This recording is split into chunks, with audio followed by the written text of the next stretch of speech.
আসসালামু আলাইকুম শিক্ষার্থীরা, আশা করি সবাই অনেক ভালো আছো। তোমার হচ্ছে এইচএসসি জীববিজ্ঞান প্রথম পত্র বায়োলজি বেসিক টু প্রো 2.0 কোর্সে তোমাকে স্বাগতম। আমরা হচ্ছে দ্বিতীয় অধ্যায়ের হচ্ছে বেসিক ক্লাস কমপ্লিট করেছি। তারপর হচ্ছে প্রিভিয়াসের যত বোর্ডের এমসিকিউ কোশ্চেন আছে সেগুলো হচ্ছে সলিউশন করছি। আজকে আমরা যেটা করব সেটা হচ্ছে বিগত বছরের, মানে হচ্ছে 2025 সালের এবং 2023 সালের যে হচ্ছে এই দ্বিতীয় অধ্যায় থেকে যে সৃজনশীল প্রশ্নগুলো পরীক্ষায় আসছে, এই সৃজনশীল প্রশ্নগুলো নিয়ে একটু আলোচনা করব। এগুলো হচ্ছে একটু উদ্দীপকগুলো ধরার চেষ্টা করব, কিভাবে উদ্দীপক থেকে কোশ্চেনগুলো আনসার করা হয়।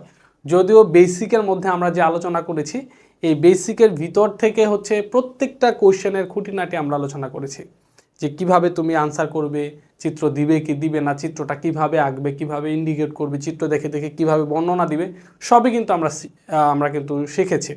জাস্ট হচ্ছে আমরা শুধু ধরিয়ে দিব যে এই কোশ্চেনটা এটার কথা বলছে, এখানে এটার কথা বলছে, এই বিষয়গুলোই জাস্ট হচ্ছে আমরা আলোচনা করব ইনশাল্লাহ।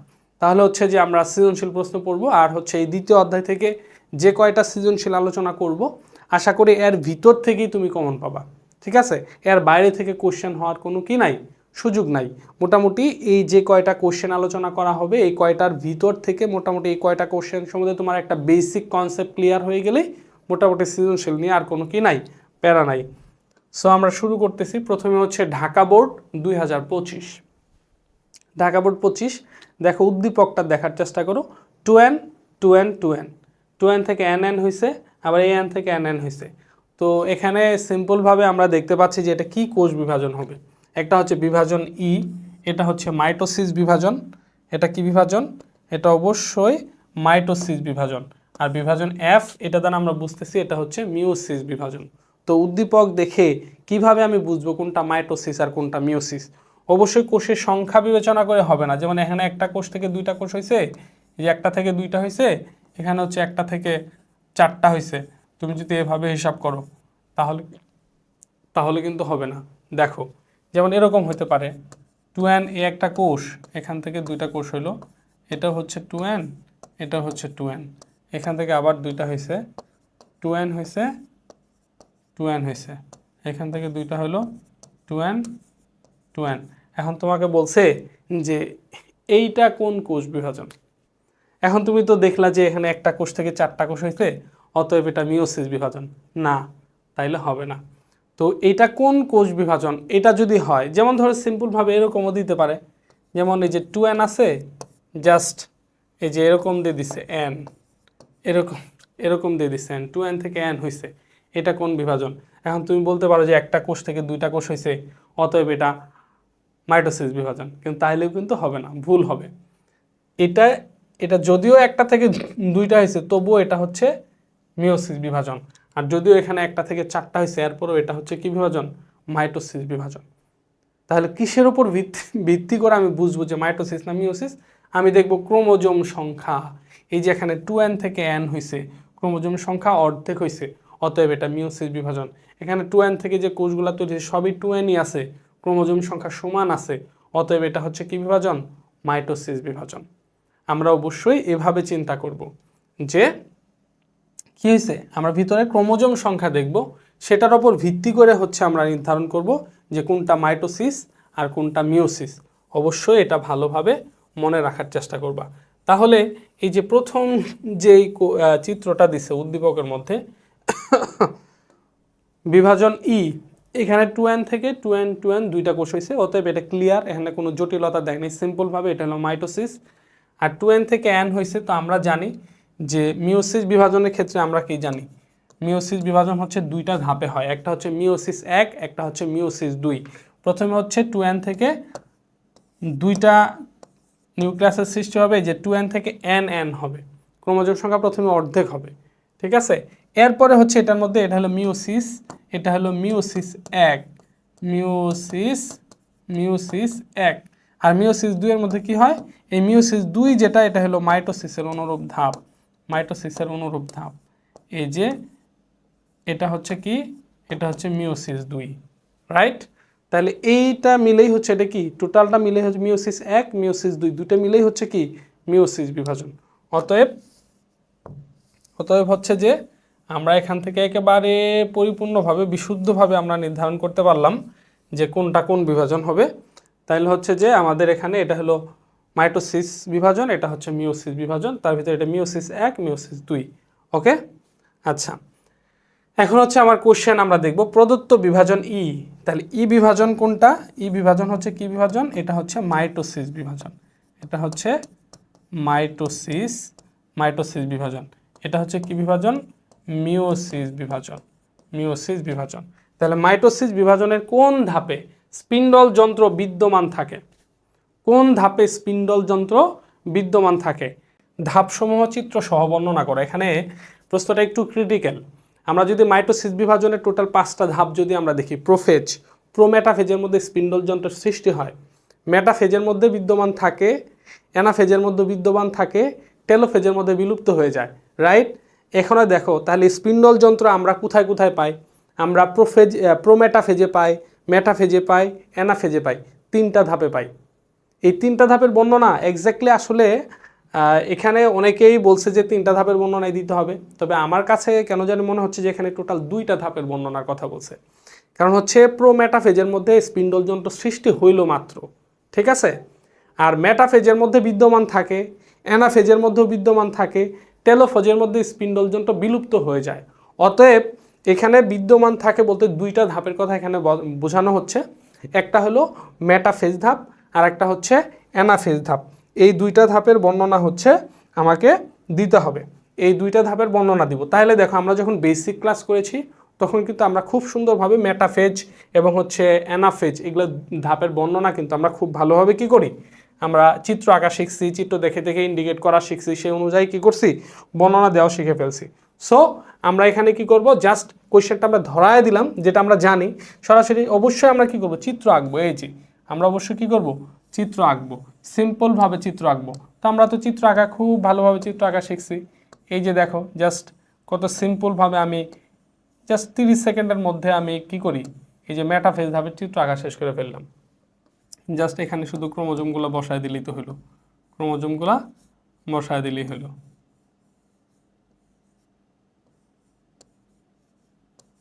এই তো, এই হলো মেটাফেজ ধাপ, রাইট?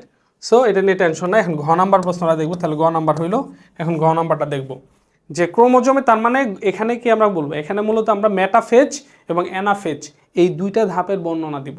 তো কেউ যদি 3টা ধাপের বর্ণনা দাও তাহলে কোনো সমস্যা নাই, তুমি যদি সময় থাকে, বাট 2টা ধাপের বর্ণনা দিলে এটা ক্লিয়ার করে দিতে হবে। যেহেতু প্রোমেটাফেজের মধ্যে স্পিন্ডল যন্ত্র তৈরি হয়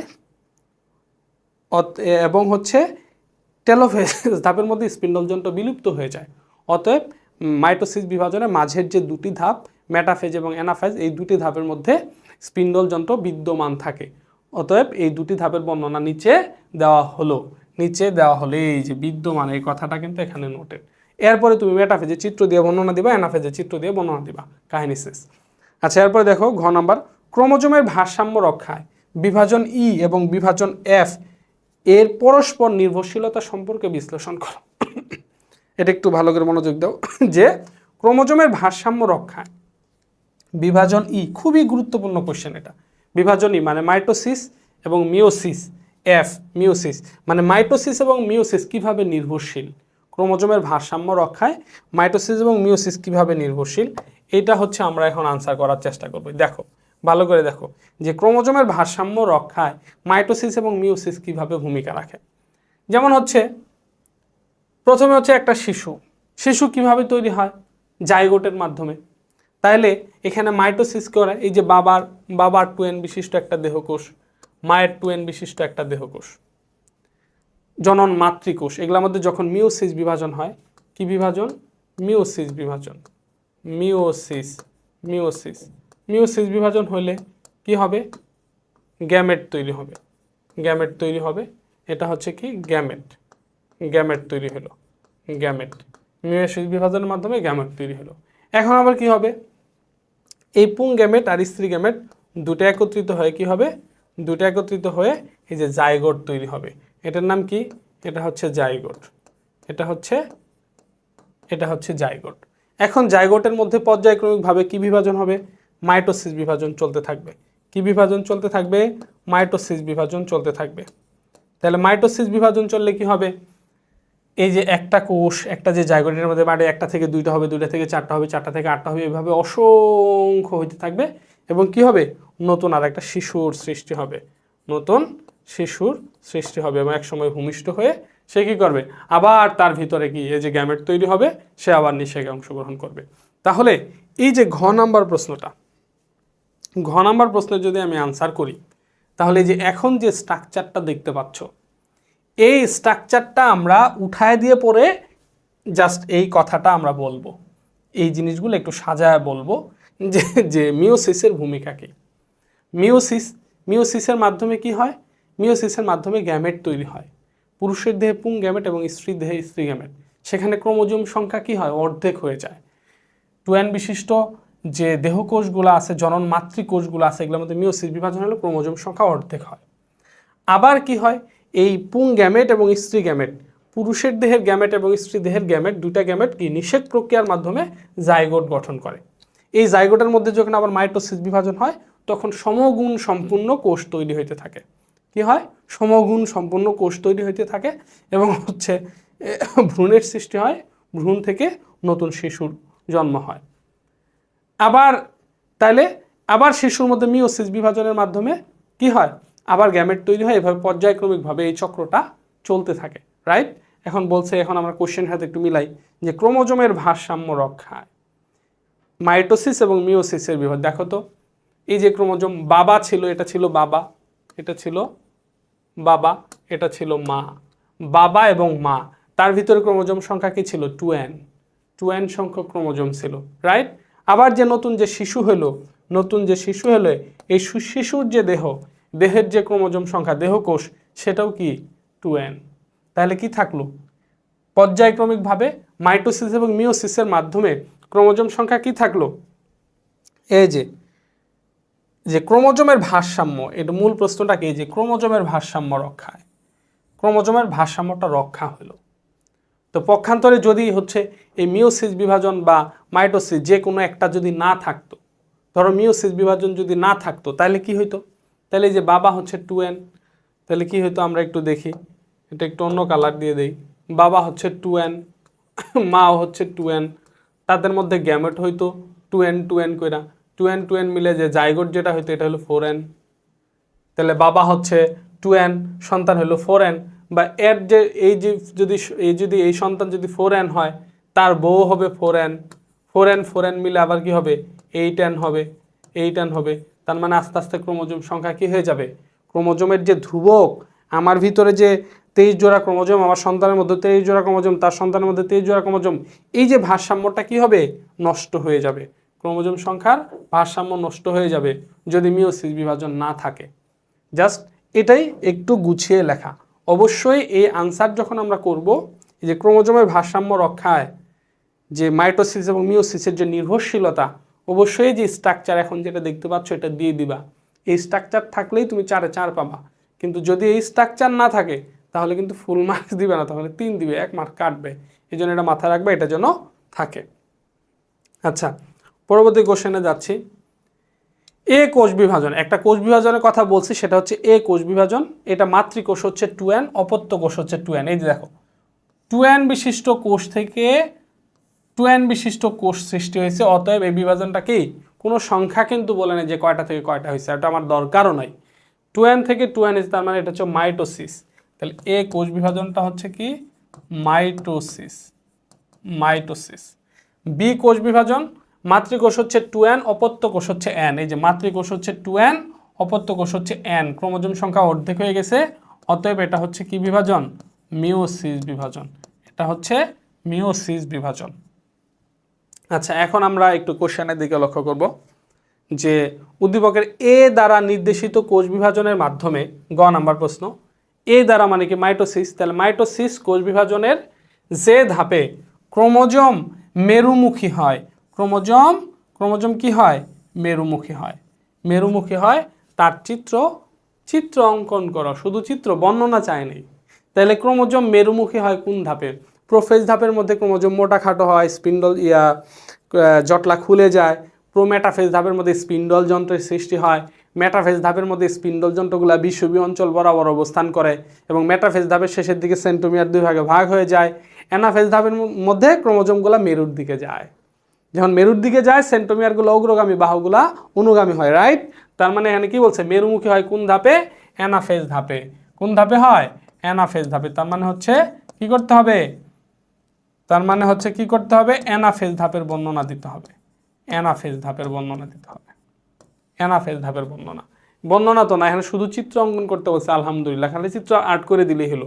তো এই যে অ্যানাফেজ ধাপের চিত্র আঁকবো সিম্পলভাবে। দেখো চিত্র কত সহজ করে আঁকা যায়। আমাদের যে বেসিক ক্লাসগুলোর মধ্যে কিন্তু খুব সুন্দরভাবে চিত্র আঁকানো শেখানো হয়েছে সিম্পলভাবে। এই যে ধরো চিত্র আঁকলাম, এই যে ক্রোমোজোমগুলো যাচ্ছে, তো এই যে ক্রোমোজোমগুলো যখন যাবে একটা জিনিস মাথায় রাখতে হবে, সেটা হলো কি, এই ক্রোমোজোমগুলো যখন মেরুর দিকে যাচ্ছে, এই ক্রোমোজোমগুলো যখন এই যে মেরুর দিকে আসতেছে, রাইট? ক্রোমোজোমগুলা মেরুর দিকে আসতেছে, হ্যাঁ, ক্রোমোজোমগুলো মেরুর দিকে যাচ্ছে। দেখো এই যে একটু ডট ডট ডট ডট দিয়ে দিলাম, এই তো হয়ে গেল, কোনো ঝামেলা নাই তো। তো এভাবে যখন আমি চিত্রগুলো আঁকবো, সিম্পলভাবে চিত্র আঁকার চেষ্টা করব, তাহলে কি হবে? তাহলে হচ্ছে যে আমি কি করতে পারবো, এই যে কতক্ষণ লাগছে, কোনো বেশি সময় লাগছে? বেশি সময় কিন্তু লাগে নাই। তো এখানে দেখো এই যে মেরুগুলা, এই যে সেন্ট্রোমিয়ারগুলা মেরুমুখী, বাহুগুলা কি, এগুলা হচ্ছে অগ্রগামী, সেন্ট্রোমিয়ারগুলা অগ্রগামী, বাহুগুলা হচ্ছে অনুগামী। এই বিষয়টা মাথায় রাখতে হবে। আর হচ্ছে যে এখানে আমি যখন ক্রোমোজোমগুলা দিব, এগুলো হচ্ছে বিভিন্ন আকৃতির দিব। এই যে যেমন এটা এল আকৃতির, যে একটা বড় একটা ছোট, একটা একটু বাঁকায়া, এভাবে একটু দিব। কারণ হচ্ছে আমরা জানি যে অ্যানাফেজ ধাপের মধ্যে ক্রোমোজোমগুলো যখন মেরুর দিকে যায়, তখন এরা বিভিন্ন আকার ধারণ করে। কি আকার ধারণ করে? VLIJ আকৃতি ধারণ করে, মেটাসেন্ট্রিক, সাবমেটাসেন্ট্রিক, অ্যাক্রোসেন্ট্রিক, টেলোসেন্ট্রিক। তো এই আকারের ক্রোমোজোমগুলোকে এই যে এরকম মেটাসেন্ট্রিক, সাবমেটাসেন্ট্রিক, অ্যাক্রোসেন্ট্রিক, টেলোসেন্ট্রিক এগুলো বলা হয়, রাইট? যেমন এল আকৃতির এটাকে বলা হয় মেটাসেন্ট্রিক, ভি আকৃতির এটাকে বলা হয় মেটাসেন্ট্রিক, এল আকৃতির এটাকে বলা হয় সাবমেটাসেন্ট্রিক, তারপরে হচ্ছে জে আকৃতির এটাকে বলা হয় অ্যাক্রোসেন্ট্রিক, আই আকৃতির এটাকে বলা হয় টেলোসেন্ট্রিক। তো এই যে এখানে বলছে যে চিত্র আঁকতে, আমি কিন্তু চিত্র আঁকছি, তো এভাবে আমি পরীক্ষায় দিয়ে এলাম, কোনো মার্ক পাবো না। কেন? আমি ইন্ডিকেট করি না, অবশ্যই আমাকে ইন্ডিকেট করে দিতে হবে। এই যে কোষ প্রাচীর, এই যে মেরু, এই যে সেন্ট্রোমিয়ার, বাহু, এই যে এটা বিষুবীয় অঞ্চল, হ্যাঁ, এই যে স্পিন্ডল যন্ত্র, এই যে চিত্র হচ্ছে কি, চিত্র হচ্ছে অ্যানাফেজ ধাপ। তার মানে যে চিত্র, আবার দেখো সব চিত্র আঁকছি, ইন্ডিকেট করছি, কিন্তু চিত্র অ্যানাফেজ এটা লেখি নাই, তাইলেও কোনো মার্ক নাই। মাথায় রাখতে হবে, চিত্র আঁকবো পেন্সিলে, ইন্ডিকেট করবো পেন্সিলে, চিত্র অ্যানাফেজ এটাও লিখবো পেন্সিলে, সব কিছু পেন্সিল হবে, এখানে কোনো কলম ঢুকবে না। ওকে, ঘ নাম্বার কোশ্চেনটা আমরা দেখি। জীবের নতুন প্রকরণ সৃষ্টিতে উদ্দীপকের বি দ্বারা নির্দেশিত কোষ বিভাজনের গুরুত্ব বিশ্লেষণ করো। তাইলে বি হচ্ছে কি বিভাজন? মিওসিস বিভাজন। আমরা জানি যে মিওসিস বিভাজনের মধ্যে কি হয়, তাহলে জীবের নতুন প্রকরণ সৃষ্টিতে উদ্দীপকের বি দ্বারা নির্দেশিত কোষ বিভাজনের গুরুত্ব। তাহলে নতুন মানে কি বলে, নতুন প্রকরণ সৃষ্টিতে মিওসিস বিভাজনের গুরুত্ব। এটা যদি আমরা জাস্ট কোশ্চেনটা এভাবে লিখি, সহজ ভাষায় যদি লিখি, নতুন প্রকরণ সৃষ্টিতে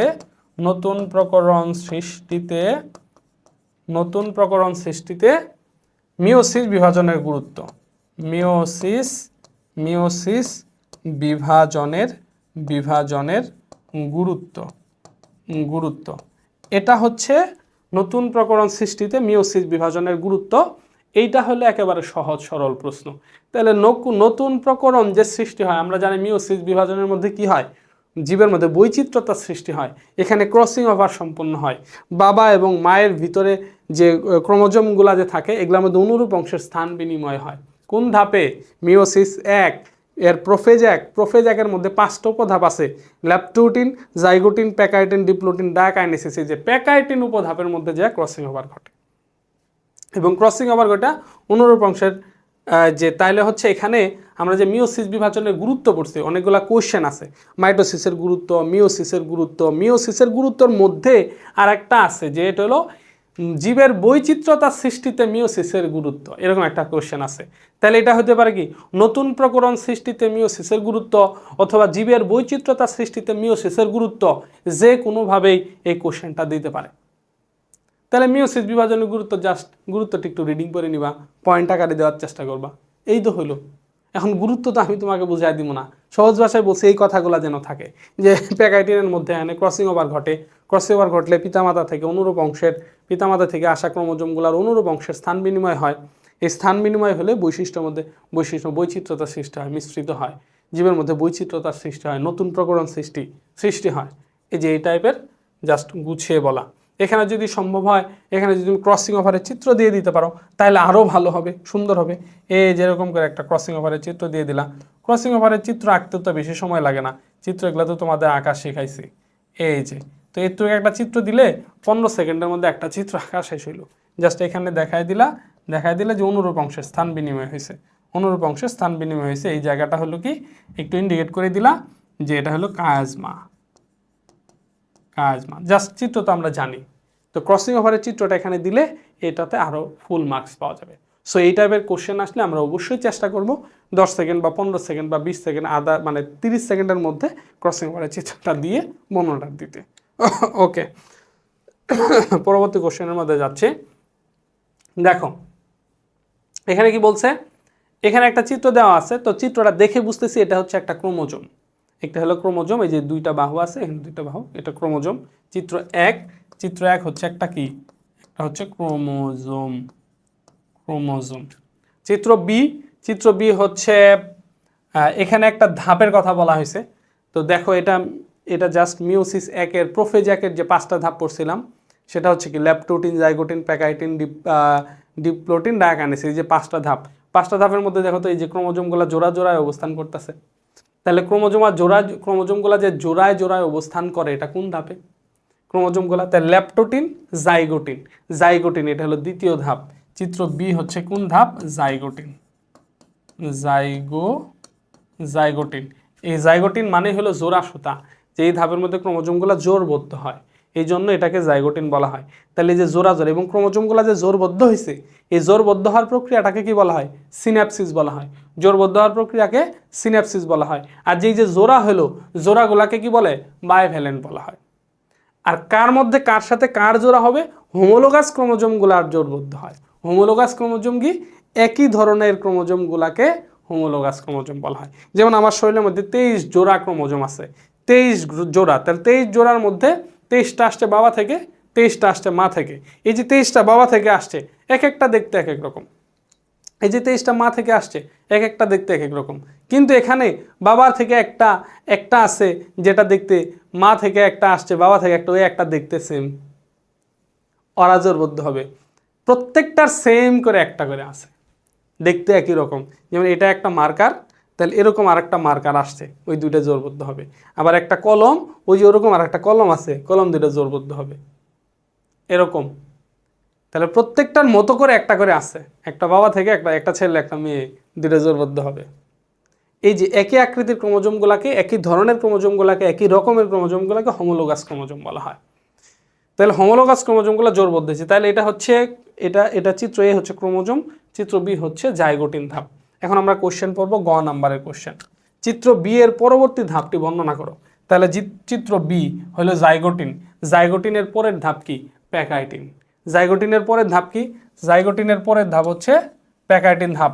এখন প্যাকাইটিন ধাপের বর্ণনা বলছে, তার মানে বর্ণনা বলছে, চিত্র তো বলে নাই। তাহলে তুমি শুধু বর্ণনা দিয়ে আসবা না, চিত্র বলে নাই, তাতে কি অবশ্যই আমাকে চিত্র দিয়ে বর্ণনা দিতে হবে। চিত্র দিলে 3-এ 3 পাবা, চিত্র যদি না থাকে তাহলে 1 পাবা অথবা 2 পাবা। চিত্র দেওয়া তো আমারই কোনো কিছু না, জাস্ট এই যে চিত্র দিয়ে দিলাম, এই যে প্যাকাইটিন ধাপ, এই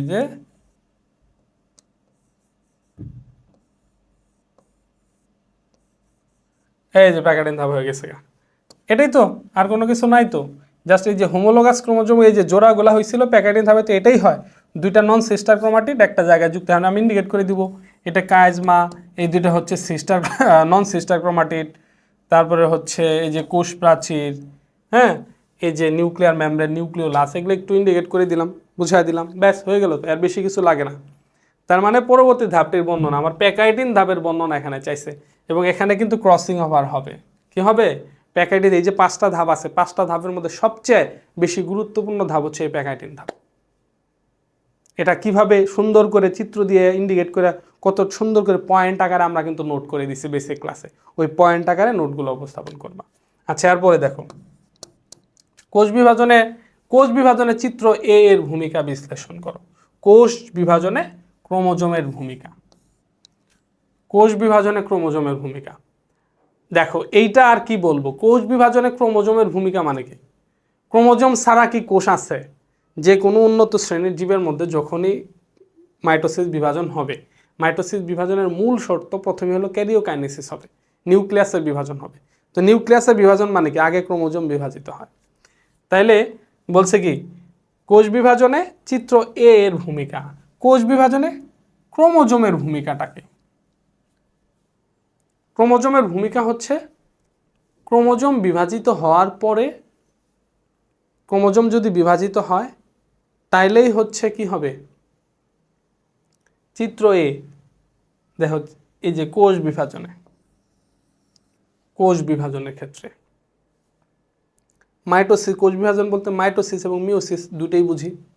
মাইটোসিসের মধ্যেও ক্রোমোজোম বিভাজিত হয়, আগে ক্রোমোজোম বিভাজিত হয়, ক্রোমোজোম বিভাজিত হলে তারপরে নিউক্লিয়াসের বিভাজন হবে, তারপরে কোষের বিভাজন হবে। যদি ক্রোমোজোম বিভাজিত না হয় তাহলে কিন্তু নিউক্লিয়াসের বিভাজন হবে না, সাইটোকাইনেসিস যেটা সাইটোপ্লাজমের বিভাজন হবে না, তার মানে কোষ বিভাজন সম্পন্ন হবে না। আর এই কোষ বিভাজনে চিত্র এর ভূমিকা, এটা হলো এর ভূমিকা, এটাই হচ্ছে কি ক্রোমোজোমের ভূমিকা। সেমভাবে এটা মাইটোসিস হোক বা মিওসিস হোক।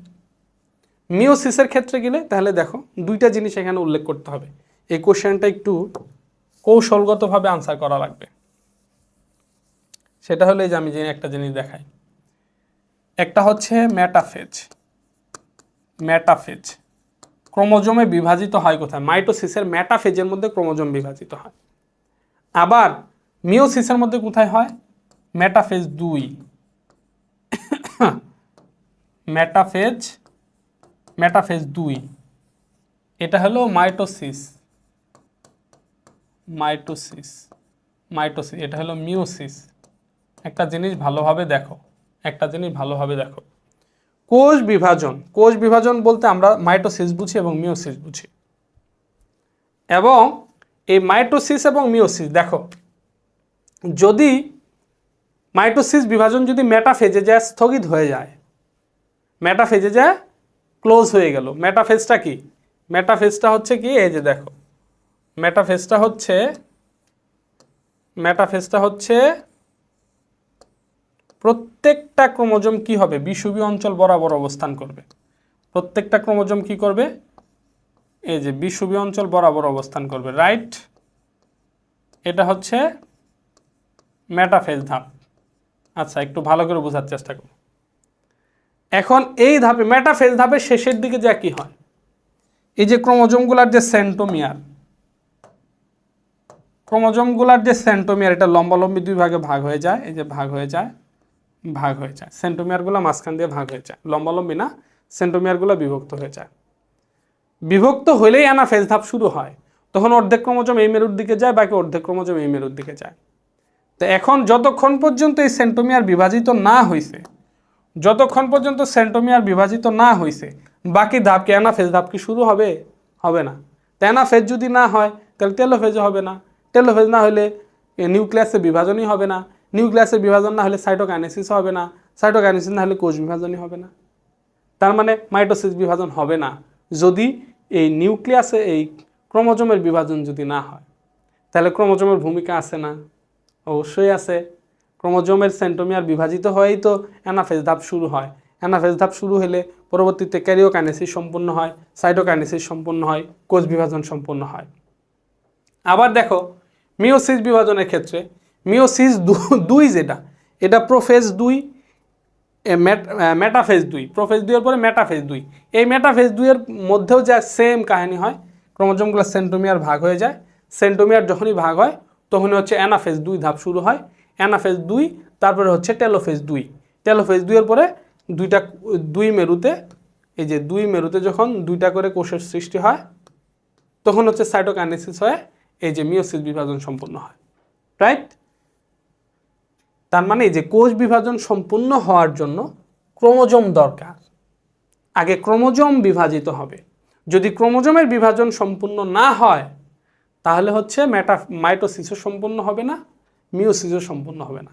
এটা যাই স্টেপ বাই স্টেপ বলা, এটা একটু উল্লেখ করে দেওয়া, এটাই নিজের মতো করে গুছিয়ে বলা। সৃজনশীল প্রশ্ন একেবারে হুবহু তুমি যেভাবে প্রশ্ন পড়ে গেছে সেভাবে আসবে না। পরীক্ষার মধ্যে ওই উদ্দীপক বেস করা, উদ্দীপক দেখে দেখে, ওই প্রশ্ন দেখে দেখে নিজের মতো উত্তরটা সাজাইতে হবে, জাস্ট যদি জানা থাকে। ঠিক আছে? আচ্ছা, পরবর্তী কোশ্চেনের মধ্যে আমরা যাচ্ছি, সেটা হচ্ছে কোষ বংশগতিবিদ ডক্টর নাসরিন পেঁয়াজের মূল পরাগধানীর স্লাইড পর্যবেক্ষণ করেন। কি পর্যবেক্ষণ করেন? পেঁয়াজের মূল পরাগধানীর স্লাইড পর্যবেক্ষণ করে দেখলেন মূলের, আচ্ছা এখানে একটু হয়েছে, ঝামেলা হয়েছে, এটা মূল পরাগধানী না, মূল ও পরাগধানীর স্লাইড পর্যবেক্ষণ করছে। একটা হচ্ছে মূল ও পরাগধানী, মূলের স্লাইড পর্যবেক্ষণ করছে, আর একটা হচ্ছে পরাগধানীর স্লাইড পর্যবেক্ষণ করছে। দেখলেন যে মূলের স্লাইডে প্রাপ্ত কোষের ক্রোমোজোম সংখ্যা পরাগধানীর ক্রোমোজোম সংখ্যার দ্বিগুণ। তার মানে পরাগধানীতে যে ক্রোমোজোম পাইছে, এই যে পরাগধানীর কোষের ক্রোমোজোম সংখ্যা, পরাগধানীর কোষের যে ক্রোমোজোম সংখ্যা এটা হচ্ছে n, আর মূলের যে ক্রোমোজোম সংখ্যা, এই যে মূলের স্লাইডে প্রাপ্ত ক্রোমোজোম সংখ্যা এটা হচ্ছে 2n। মানে পরাগধানীতে যেটা পাইছে সেটার দ্বিগুণ হচ্ছে এই মূলের স্লাইডের মধ্যে যেটা পাইছে। তো মূল যেটা হলো উদ্ভিদের দেহের অংশ, এটা হলো দেহকোষ। এই যে মূল, এটা হচ্ছে দেহকোষ। তো দেহকোষের মধ্যে ক্রোমোজোম থাকে 2n, এবং পরাগধানীর মধ্যে পরাগ রেণু থাকে। পরাগ রেণুর মধ্যে যে পুংগ্যামেট থাকে সেটার ক্রোমোজোম সংখ্যা হচ্ছে n। তাহলে মূল যেটা দেহের অংশ, যেমন হাত, পা, গাছের শাখা, পাতা, মূল, কাণ্ড, এগুলার যে ক্রোমোজোম এগুলো হলো 2n।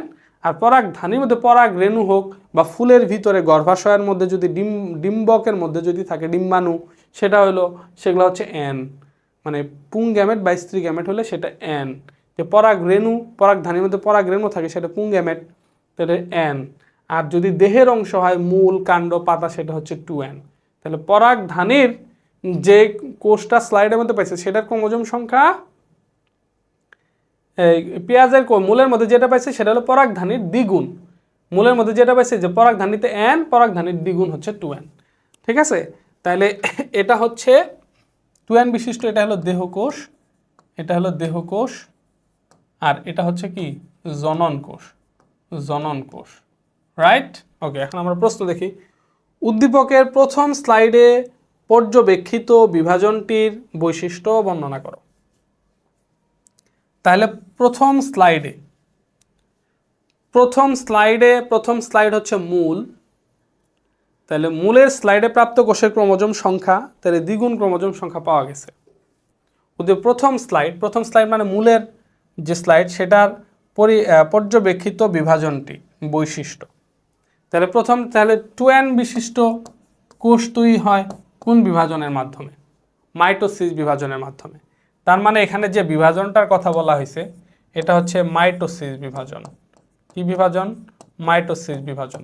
এখন মাইটোসিস বিভাজনের যে বৈশিষ্ট্য, আমরা বেসিক ক্লাসে মাইটোসিস বিভাজনের বৈশিষ্ট্য পড়ছি। যে কোষ বিভাজন প্রক্রিয়ায় একটা মাতৃকোষ থেকে দুটি অপত্য কোষের সৃষ্টি হয় এবং ক্রোমোজোম সংখ্যা সমান থাকে তাকে মাইটোসিস বিভাজন বলে। মাইটোসিস কোষ বিভাজনের বৈশিষ্ট্য কি? মাইটোসিস কোষ বিভাজনের বৈশিষ্ট্য হলো একটা কোষ থেকে দুটি অপত্য কোষের সৃষ্টি হয়, ক্রোমোজোম সংখ্যা সমান থাকে।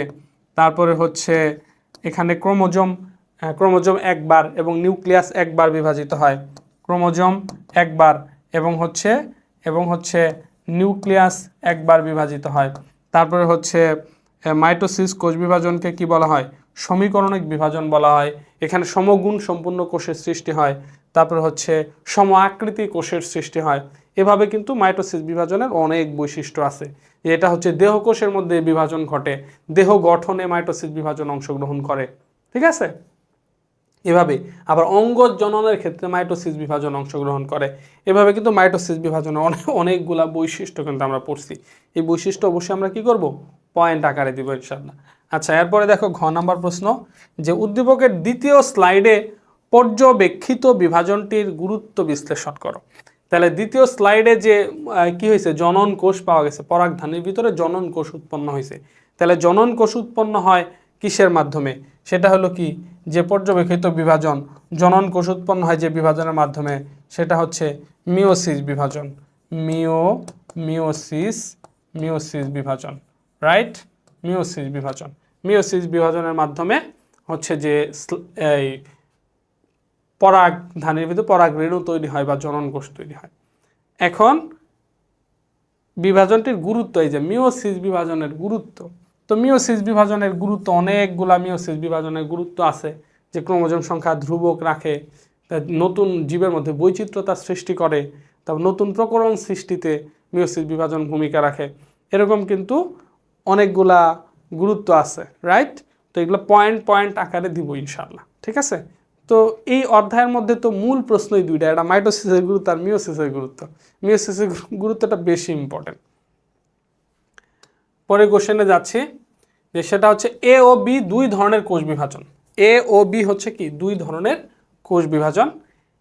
এদের মধ্যে এ জীবের দেহকোষে ঘটলেও, এই যে এ হলো, এ জীবের মধ্যে কি করে, দেহকোষে ঘটে, যেটা দেহকোষে ঘটে সেটা হচ্ছে কি মাইটোসিস, মাইটোসিস। আর বি হলো জনন মাতৃকোষে ঘটে। এই যে যেটা জনন মাতৃকোষের মধ্যে যেটা ঘটবে সেটা হচ্ছে মিওসিস। মনে রাখবা, জনন মাতৃকোষের মধ্যে মিওসিস হলে জনন কোষ তৈরি হয়, দেহকোষের মধ্যে মাইটোসিস হলে দেহকোষ তৈরি হয়। তাহলে এই যে জনন মাতৃকোষ যদি উল্লেখ থাকে তাহলে বুঝবে সেটা হচ্ছে মিওসিস বিভাজন। এখন বলছে উদ্দীপকের বি বিভাজনের যে উপপর্যায়ে জিন বিনিময় হয় তার চিত্র সহ বর্ণনা করো। ওয়াও, আলহামদুলিল্লাহ। তাহলে বি বিভাজন, বি তার মানে মিওসিস বিভাজন। মিওসিস বিভাজনের যে উপপর্যায়ে, আমরা জানি মিওসিস এক, কি বিভাজন, মিওসিস একের মধ্যে যে চারটা ধাপ আছে তার মধ্যে একটা হচ্ছে প্রোফেজ এক।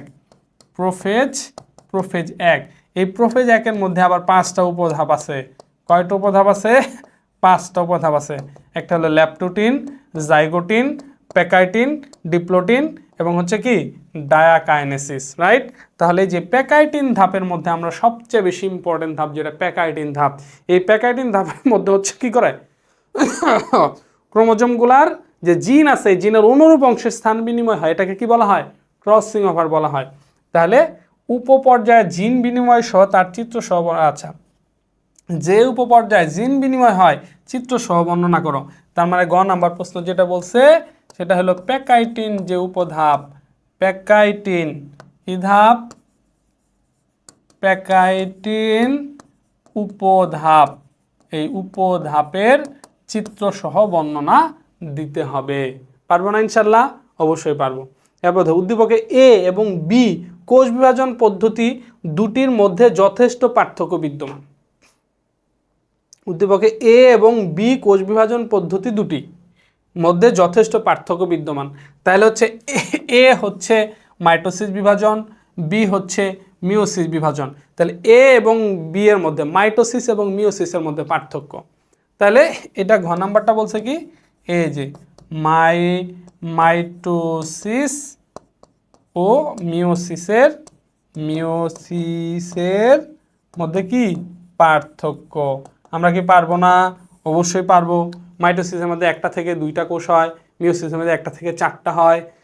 মাইটোসিসের মধ্যে ক্রোমোজোম সংখ্যা সমান থাকে, মিওসিসের মধ্যে ক্রোমোজোম সংখ্যা অর্ধেক হয়। মাইটোসিসের মধ্যে ক্রোমোজোম একবার, নিউক্লিয়াস একবার বিভাজিত হয়। মিওসিসের মধ্যে ক্রোমোজোম একবার, নিউক্লিয়াস দুইবার বিভাজিত হয়। মাইটোসিসকে সমীকরণিক বিভাজন বলা হয়, মিওসিসকে হ্রাসমূলক বিভাজন বলা হয়। মাইটোসিস হচ্ছে দেহ গঠন করে, মিওসিস হচ্ছে জনন কোষ তৈরি করে। ব্যাস, এরকম অসংখ্য পার্থক্য দেওয়া যায়। মাইটোসিসের মাত্র 4টা ধাপ, মাইটোসিসের মধ্যে 5টা ধাপ, আর মিওসিসের মধ্যে হলো প্রধানত 2টা ধাপ, মিওসিস 1 এবং মিওসিস 2।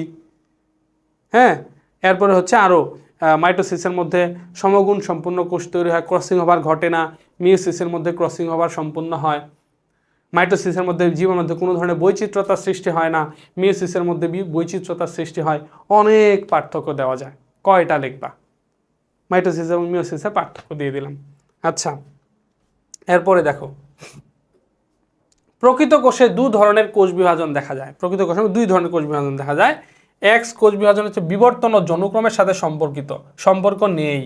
এই যে বিবর্তন, যখনই ওই যে ক্রসিং ওভার ঘটে আর জনুক্রম যে ক্রোমোজোম সংখ্যা যখন হ্রাস পেয়ে যায়, গ্যামেট যে তৈরি হয়, গ্যামেট তৈরি হয়ে যে পর্যায়ক্রমিকভাবে শিশু হলো, শিশু আবার বড় হয়ে তার আবার গ্যামেট তৈরি হলো, নিষেক হলো, তার আবার বাচ্চা হলো, এইভাবে যে সিস্টেমটা, এটা হলো জনুক্রম, জীবনচক্রের জনুক্রম। ঠিক আছে?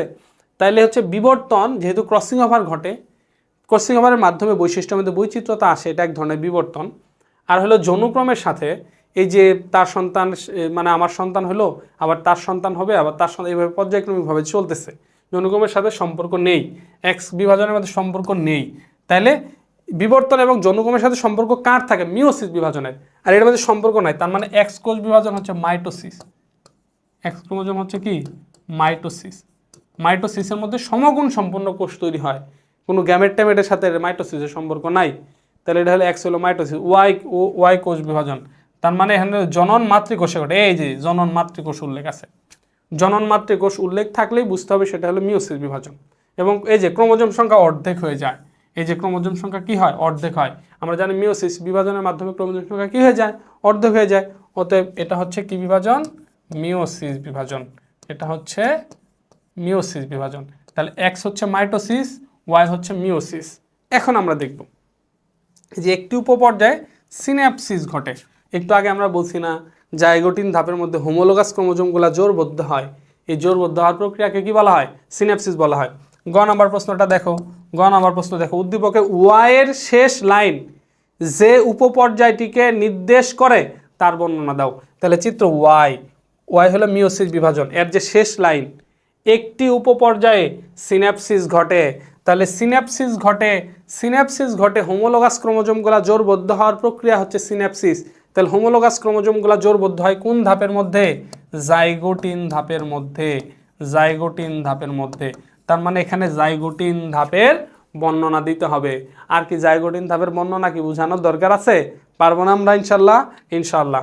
আচ্ছা, এরপর হলো এক্স কোষ বিভাজনটি উচ্চ শ্রেণীর জীবের জন্য অপরিহার্য হলেও অনেক সময় মৃত্যুর ঝুঁকির কারণ হয়ে দাঁড়ায়। এ সম্পর্কে তোমার মতামত বিশ্লেষণ করো। খুবই গুরুত্বপূর্ণ টপিক, অনিয়ন্ত্রিত বিভাজন। যেটা এক্স ক্রোমোজোম কোনটা? মাইটোসিস বিভাজন। তো মাইটোসিস বিভাজন হচ্ছে অনেক সময় কি হয়? নিয়ন্ত্রণ হারায় ফেলে, অনিয়ন্ত্রিত বিভাজনের দিকে চলে যায়। তখন হচ্ছে কি হয়? ওই যে টিউমার সৃষ্টি হয়, টিউমার থেকে ক্যান্সারের সৃষ্টি হয়। এটা হলো মৃত্যুর ঝুঁকির কারণ হয়ে দাঁড়ায়। তো ক্যান্সার হইলে আমরা জানি যে আর রক্ষা নাই, মৃত্যুর কাছাকাছি চলে যায় মানুষ, খুবই উন্নত মানের চিকিৎসার প্রয়োজন হয়। তো এই যে অনিয়ন্ত্রিত বিভাজন, এটা আমরা একটু পড়ব। আমরা হচ্ছে এইটা যখন বেসিক লেকচার করেছিলাম আমরা বলেছিলাম যে এটা আমরা পড়ি নাই, এই অনিয়ন্ত্রিত বিভাজনটা। এটা হলে এখন আমরা পড়বো ইনশাল্লাহ। আমরা হচ্ছে যে কি করব, এই অনিয়ন্ত্রিত বিভাজন, যেটা অনিয়ন্ত্রিত বিভাজনটা আমরা একটু সুন্দরভাবে পড়ার চেষ্টা করব, যে অনিয়ন্ত্রিত বিভাজনটা কেন হয়, কি কারণে হয়। তো এটা আমরা একটু বোঝার চেষ্টা করি। অনিয়ন্ত্রিত বিভাজন কয়েকটা কারণে হয়, তার মধ্যে একটা হচ্ছে একটা কারণ হলো জিনগত মিউটেশন। একটা কারণ কি? জিনগত মিউটেশন। জিনগত মিউটেশন বা এটাকে আমরা যদি সহজভাবে যদি আমরা বলি, তাহলে হচ্ছে ডিএনএ পরিবর্তন। এটা হলো একটা পয়েন্ট, যে জিনগত মিউটেশনের কারণে অনিয়ন্ত্রিত বিভাজন হয়। যেমন একটা কোষের মধ্যে, যেমন ধরে একটা কোষের মধ্যে মাইটোসিস বিভাজন চলতেছে একটা নির্দিষ্ট হারে। তো এটাকে কন্ট্রোল করতেছে কারা? নিয়ন্ত্রণ করতেছে কারা? কিছু যৌগ আছে, এগুলাকে হচ্ছে নিয়ন্ত্রণ করে। তার মধ্যে কি আছে? কয়েক ধরনের প্রোটিন আছে, যেমন একটা হলো P53 আর একটা হচ্ছে P27। এই প্রোটিনগুলো হচ্ছে এই প্রক্রিয়াটা নিয়ন্ত্রণ করে। আবার হচ্ছে একটা যৌগ আছে, সেটা হলো সাইক্লিন সিডিকে যৌগ। এটা আমি একটু নিচের দিকে দিই। একটা হলো কি সাইক্লিন সিডিকে, এই যে যৌগ। এটা আমরা যখন ইন্টারফেজ ধাপ পড়ছি, ইন্টারফেজ ধাপের মধ্যে ভালো করে দেখবা যে ইন্টারফেজ ধাপের মধ্যে তিনটা আছে, G1, S এবং G2। এই G1 ধাপে ওই সাইক্লিন ডিপেন্ডেন্ট কাইনেজ যে যৌগ তৈরি হয়, সিডিকে সাইক্লিন নামক প্রোটিন বা যৌগ তৈরি হয়, এটা সিদ্ধান্ত নেয় যে পরবর্তী বিভাজনে অংশগ্রহণ করবে কিনা। তাইলে এই যে যৌগগুলা P53, P27, সাইক্লিন সিডিকে যৌগ, এই যৌগগুলা মূলত কোষ বিভাজনটাকে নিয়ন্ত্রণ করে রাখে। কিন্তু কোনো কারণে যখন জিনগত মিউটেশন ঘটে, যে ডিএনএর মধ্যে পরিবর্তন হয়, ডিএনএর তো একটা স্বাভাবিক বৈশিষ্ট্য আছে, জীবের মধ্যে যত বৈশিষ্ট্য সব ডিএনএ কন্ট্রোল করে।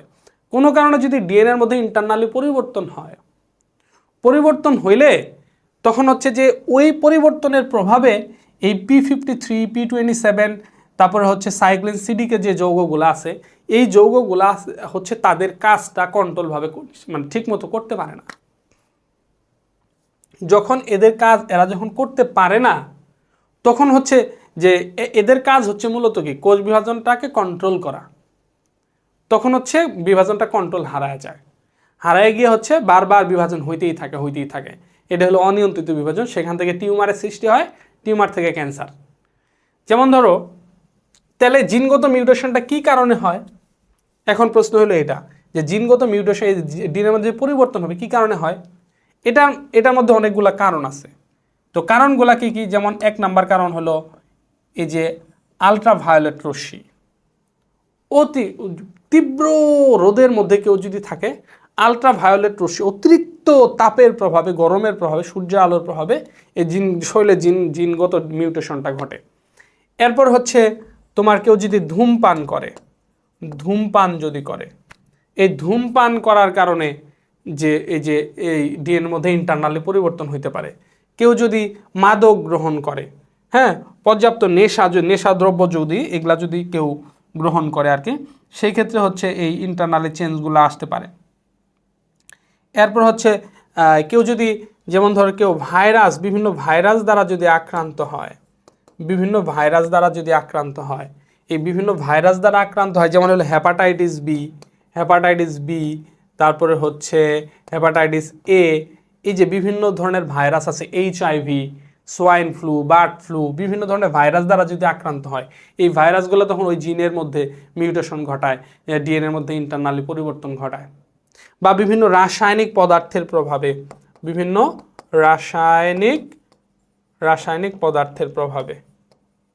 রাসায়নিক পদার্থের প্রভাবে এই কারণের মধ্যে জিনের মধ্যে ইন্টারনালি পরিবর্তন ঘটে, মিউটেশন ঘটে। তখন হচ্ছে এই P53, P27, তারপর হচ্ছে সাইক্লিন সিডিকে যে যৌগ, এই যৌগগুলো ঠিকমতো কাজ করতে পারে না।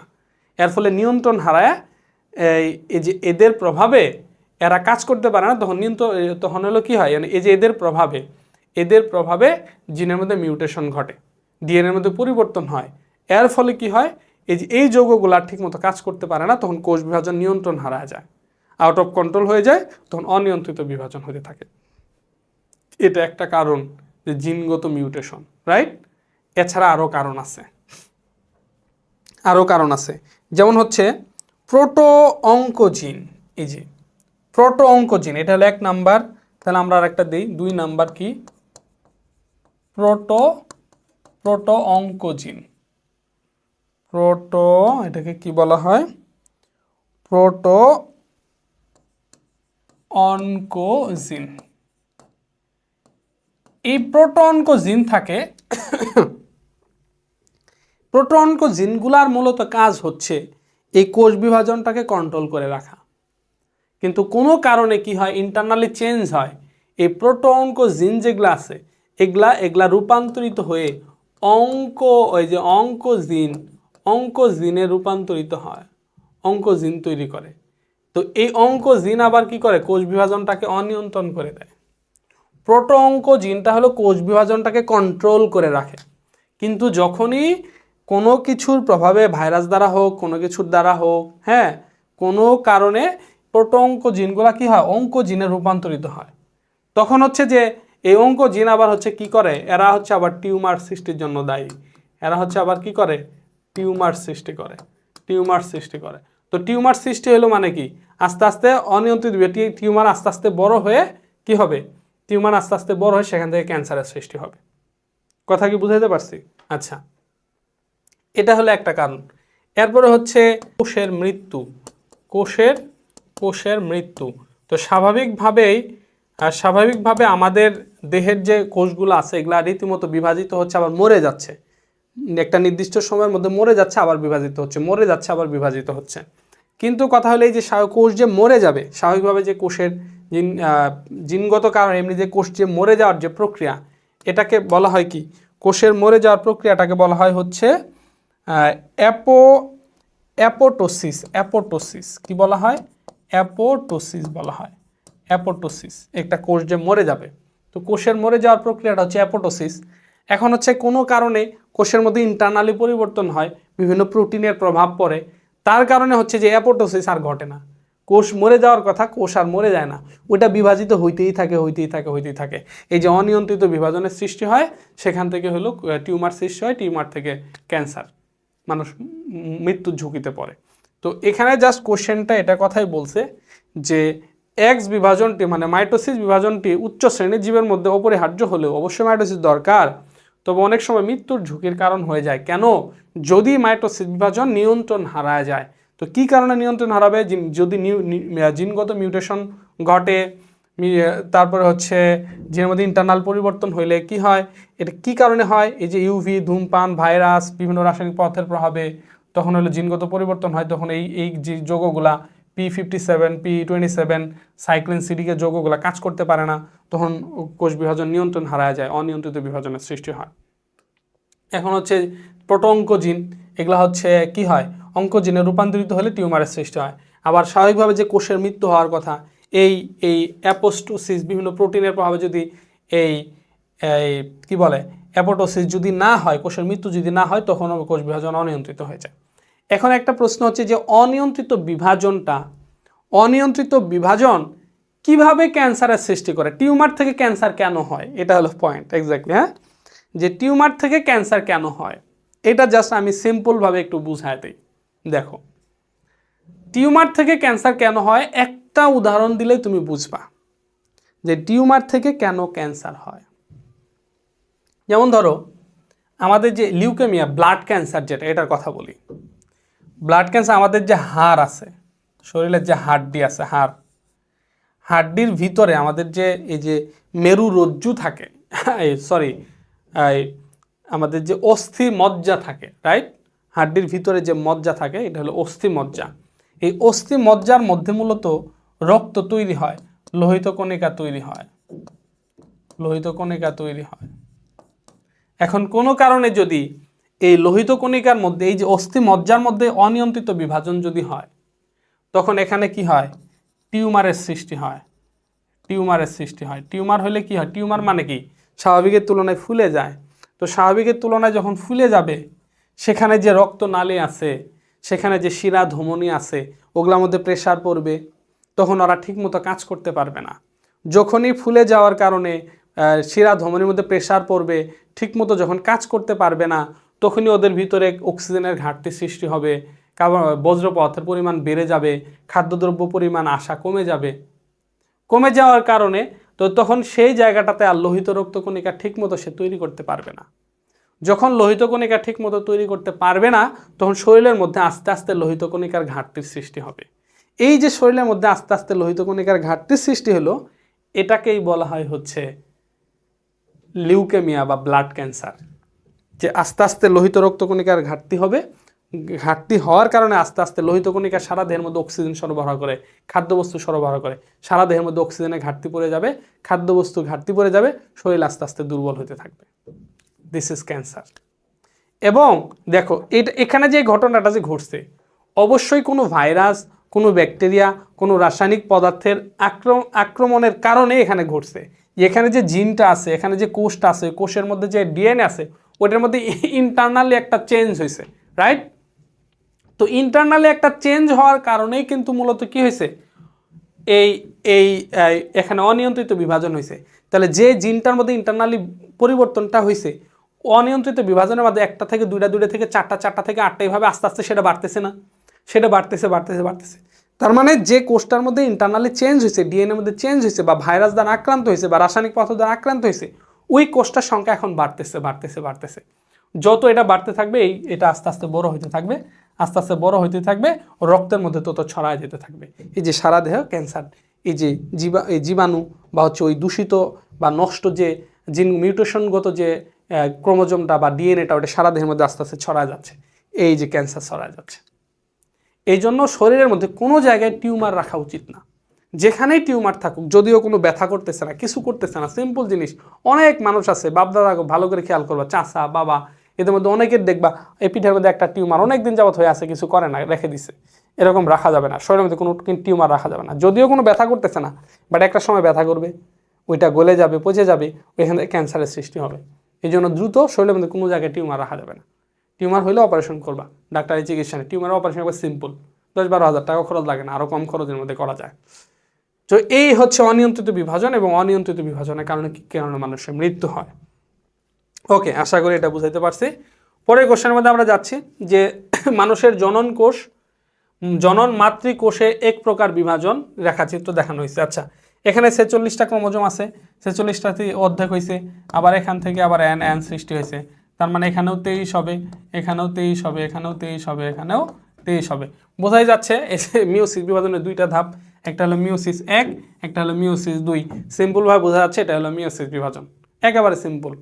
আচ্ছা, এখন বলছে গ নাম্বার প্রশ্ন, যে উদ্দীপকে উল্লেখিত প্রথম পর্বটিতে জেনেটিক বৈচিত্র্য সৃষ্টিকারী উপপর্যায়ের বর্ণনা দাও।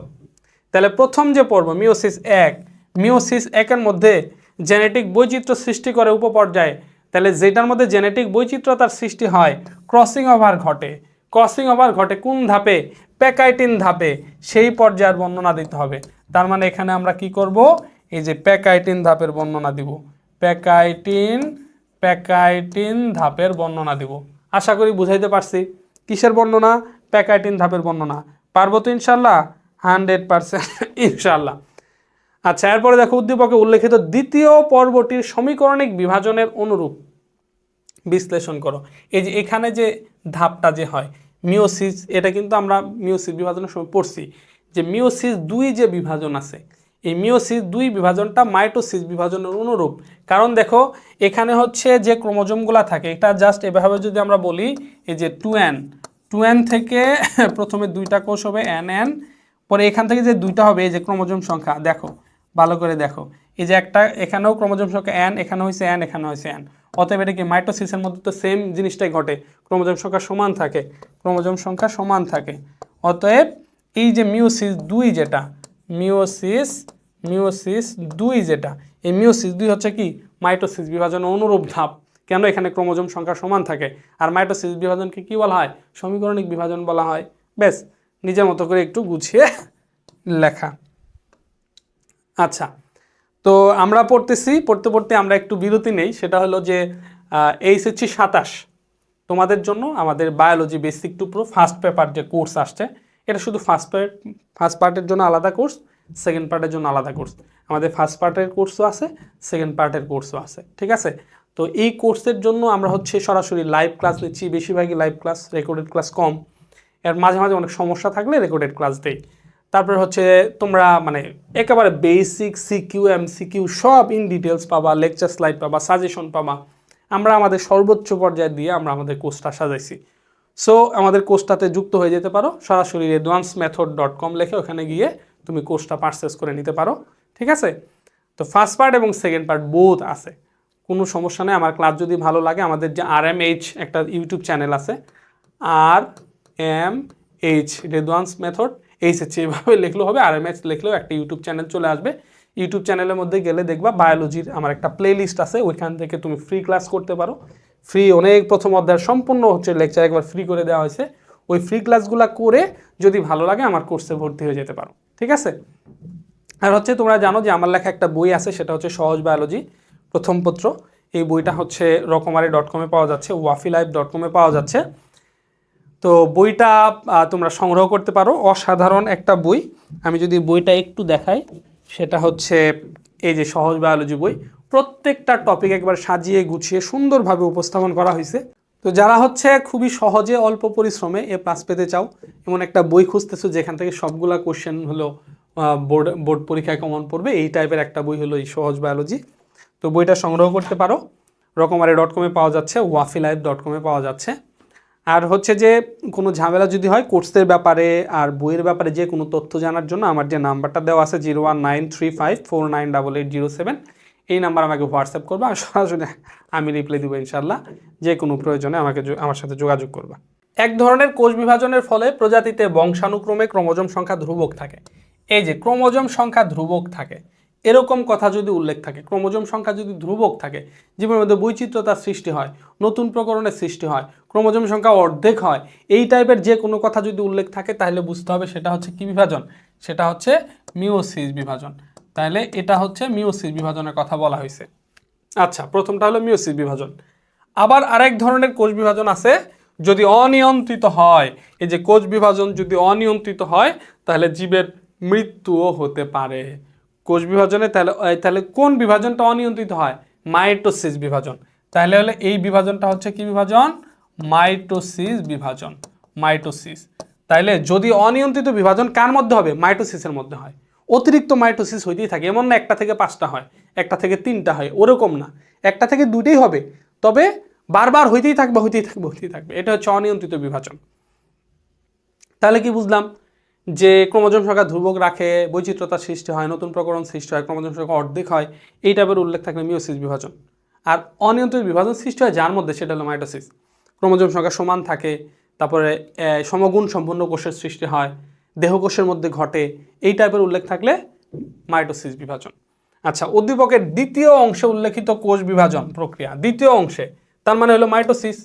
মাইটোসিস প্রক্রিয়ার কিভাবে জীবের মৃত্যু ঘটায় ব্যাখ্যা করে। এই যে কিভাবে জীবের মৃত্যু ঘটায়, একটু আগেই যে কোশ্চেনটার আলোচনা করলাম, এই যে অনিয়ন্ত্রিত বিভাজনের যে ব্যাপকভাবে যে আমরা আলোচনা করছি, জাস্ট এই সেম আলোচনাটা হবে, একটু পয়েন্ট আকারে দেওয়ার চেষ্টা করবা। এই যে 3টা পয়েন্ট আকারে দেওয়ার চেষ্টা করবা। এবং হচ্ছে এই যে মৃত্যুটা কিভাবে ঘটায়, ওই যে টিউমার হয়, টিউমার থেকে ক্যান্সার হয়, ক্যান্সারের এরপরে মৃত্যু, জাস্ট এখানে এই রিজনগুলো দিবা। আর কি কারণে টিউমারের ফলে কি কারণে ক্যান্সারের সৃষ্টি হয় সেটাও তো আমরা বলছি। আচ্ছা, তাহলে সেম কোশ্চেনটাই হলো এটা। ঘ নাম্বারটা দেখি, উদ্দীপকের প্রথম অংশে উল্লেখিত কোষ বিভাজন। প্রথম অংশে উল্লেখিত হলো মিওসিস বিভাজন। প্রজাতিতে বংশানুক্রমে ক্রোমোজোম সংখ্যা ধ্রুবক রাখে, বিশ্লেষণ করো। এই যে বংশানুক্রমে ক্রোমোজোম সংখ্যা ধ্রুবক রাখে, আমরা যে প্রথম কোশ্চেনটা আলোচনা করছিলাম মনে আছে? এই যে প্রথম দিকে যে কোশ্চেনটা আলোচনা করলাম, এই যে বংশানুক্রমে ক্রোমোজোম সংখ্যা ধ্রুবক রাখতেছে। এই যে বাবার মধ্যে 2n, এই যে শিশু যে হয়েছে, সন্তান হয়েছে, তার ভিতরে 2n। এটা কিভাবে হলো? এই যে বাবার মধ্যে মিওসিস বিভাজন ঘটছে, ক্রোমোজোম সংখ্যা অর্ধেক হয়েছে, মায়ের মধ্যে মিওসিস বিভাজন ঘটছে, ক্রোমোজোম সংখ্যা অর্ধেক হয়েছে, গ্যামেট তৈরি হয়েছে, গ্যামেট মিলে জাইগোট হয়েছে, জাইগোট থেকে আবার শিশু হয়েছে, এই যে 2n হয়েছে, তার ক্রোমোজোম সংখ্যা কি হয়েছে? ধ্রুবক রাখতেছে। সেম কোশ্চেন প্যাটার্ন, ঠিক আছে, সেম কোশ্চেন, সেম উত্তর। আচ্ছা, এরপরে হচ্ছে কি, আচ্ছা এটা গেল, ওকে, এটাও গেল। আচ্ছা, পরবর্তী কোশ্চেনটা দেখি। জাইগোট জীব, 2n জনন কোষ। দেখো জাইগোট, এই যে একটু আগে দেখলাম, চিত্রটা আবার এখানে দেখানো দরকার ছিল। এই যে 2n বিশিষ্ট যে জাইগোট হয়েছে, জাইগোট, এই জাইগোটের মধ্যে আমরা একটু আগে এখানে লিখছি, এখানে কি বিভাজন হয়? মাইটোসিস বিভাজন হয়। কি বিভাজন? মাইটোসিস বিভাজন হয়। মাইটোসিস বিভাজন হলে এই যে নতুন নতুন শিশুর সৃষ্টি হয়, নতুন জীবের সৃষ্টি হয়, রাইট? সেই জীবটাও কি 2n বিশিষ্ট, একেবারে উদ্দীপকের সাথে মিলে গেছে। তাহলে এটা হলো মাইটোসিস বিভাজন। এম বিভাজন হচ্ছে মাইটোসিস বিভাজন, মাইটোসিস বিভাজন। আবার জীবের মধ্যে যখন আবার এই জীবের মধ্যে কি হবে? আবার মিওসিস বিভাজন হলে জনন কোষ তৈরি হবে। এই যে জনন কোষ তৈরি হয় কি বিভাজনের মাধ্যমে? মিওসিস বিভাজনের মাধ্যমে। তার মানে এন হচ্ছে কি বিভাজন? মিওসিস বিভাজন। এখন বলছে যে উদ্দীপকে এম বিভাজনের পর্যায়গুলির চিহ্নিত চিত্র অঙ্কন করো। এম বিভাজন, এম বিভাজন হচ্ছে কি? মাইটোসিস বিভাজন। মাইটোসিস বিভাজনের পর্যায়গুলো চিহ্নিত চিত্র, এই দেখো লম্বা প্রশ্ন দিছে, শুধু চিত্র আঁকতে হবে। এম বিভাজন, মাইটোসিস বিভাজনের 5টা ধাপ: prophase, prometaphase, metaphase, anaphase, telophase, এই 5টা ধাপের চিত্র আঁকতে হবে। শুধু চিত্র আঁকলে হবে না, সুন্দর করে চিত্রটা ইন্ডিকেটও করতে হবে। চিত্র আঁকতে হবে এবং ইন্ডিকেট করতে হবে, সহজ জিনিস। ওকে, ঘ নাম্বারটা দেখো, উদ্দীপকে এম ও এন বিভাজনের পার্থক্য লেখো। মাইটোসিস ও মিওসিস বিভাজনের পার্থক্য একটু আগে আলোচনা করা হয়েছে, সিম্পলভাবে পারবো ইনশাআল্লাহ।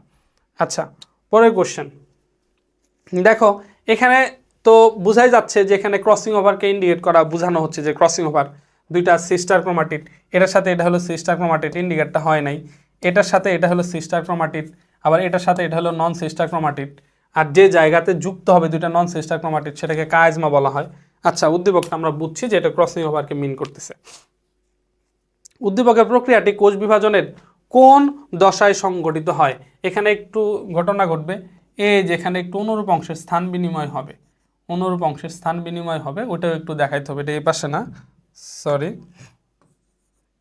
যাই হোক একটু অন্যরকম চিত্র থাকবে, সরাসরি ক্লিয়ার কাট চিত্র না থাকলে, যেমন ধরে এই যেখানে দেখাই দিলাম যে যে অনুরূপ অংশের স্থান বিনিময় হয়েছে, এখানে এরকম একটু দেখানো থাকবে আর কি। তো উদ্দীপকের প্রক্রিয়াটি কোষ বিভাজনের কোন দশায় সংঘটিত হয়? তাহলে ক্রসিং ওভার কোষ বিভাজনের কোন দশায় সংঘটিত হয়?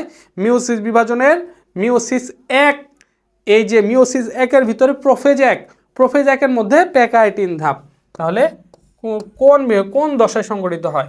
এটা হলো কি মিওসিস 1, মিওসিস 1-এর মধ্যে প্রোফেজ 1, প্রোফেজ 1-এর মধ্যে প্যাকাইটিন ধাপ, প্যাকাইটিন ধাপ, এই প্যাকাইটিন উপধাপের মধ্যে এই ক্রসিং ওভার সম্পন্ন হয়। সেই দশার বর্ণনা দাও। প্যাকাইটিন দশার চিত্র আর্ট করে সেটার বর্ণনা দিব।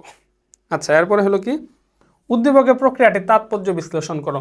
ক্রসিং ওভারের তাৎপর্য একেবারে বর্ণনাও প্রশ্ন, আমরা বেসিকের মধ্যে বলে দিছিলাম যে ক্রসিং ওভারের তাৎপর্যটা কি। জীবনের মধ্যে বৈচিত্র্যতা আনে, নতুন প্রকরণ সৃষ্টি করে, বিবর্তনের ভূমিকা রাখে, হ্যাঁ, এরকম আরও বিভিন্ন ধরনের এটার তাৎপর্য আছে। তারপরে হচ্ছে ওই যে যৌনুক্রমে ভূমিকা রাখে, হ্যাঁ, তারপরে ওই জিনের যে ম্যাপ আছে, জেনেটিক ম্যাপ, সেটাতে ভূমিকা রাখে। এরকম ক্রসিং ওভারে কিন্তু একটা বিশেষ তাৎপর্য আছে। ওকে, এই হচ্ছে মোটামুটি আমরা পড়ে ফেলছি মোটামুটি দ্বিতীয় অধ্যায় থেকে। 2025 সালে আসে এবং 2023 সালে আসা, 24 সালে কিন্তু বায়োলজি পরীক্ষা হয় নাই, এই জন্য ভাইব না যে 24 সালে কোশ্চেন কেন নাই। জাস্ট রিসেন্ট কোশ্চেনগুলো সলভ করালাম। দ্বিতীয় অধ্যায় থেকে যেগুলো কোশ্চেন সলভ করাইছি এর ভিতর থেকেই তুমি পাবা, এর বাইরে কোনো কোশ্চেন হওয়ার সুযোগ নাই। আর বেসিক ক্লাসের মধ্যে আমরা যে ক নাম্বার এবং খ নাম্বারগুলো পড়ছি, এগুলা থেকে 100% কোশ্চেন কমন পাবা। No tension.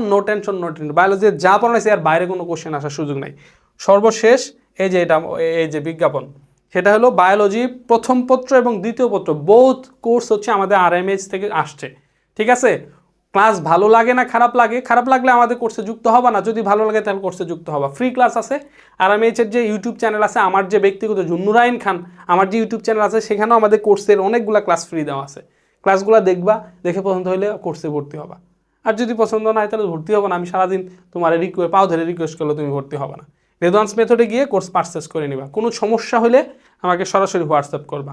আর এই যে আমার সহজ বায়োলজি বই, বায়োলজিতে এক্স্যাক্টলি তুমি যদি দুর্বল হয়ে থাকো, তোমার যদি মনে হয় যে বায়োলজি A+ পাবা কিনা, বা একটু পড়াশোনা ওইভাবে হয় না, এই টাইপের সন্দেহ হলে জাস্ট বইটা সংগ্রহ করবা। রকমারিতে পাওয়া যাচ্ছে, ওয়াফিতে পাওয়া যাচ্ছে, আমাকে সরাসরি হোয়াটসঅ্যাপ করে আমার মাধ্যমেও নিতে পারো, ঠিক আছে। একেবারে অল্প সময়ের মধ্যে A+ পাওয়ার জন্য একেবারে পারফেক্ট একটা বই, ঠিক আছে। আজকে এ পর্যন্তই, ভালো থাকো, আসসালামু আলাইকুম।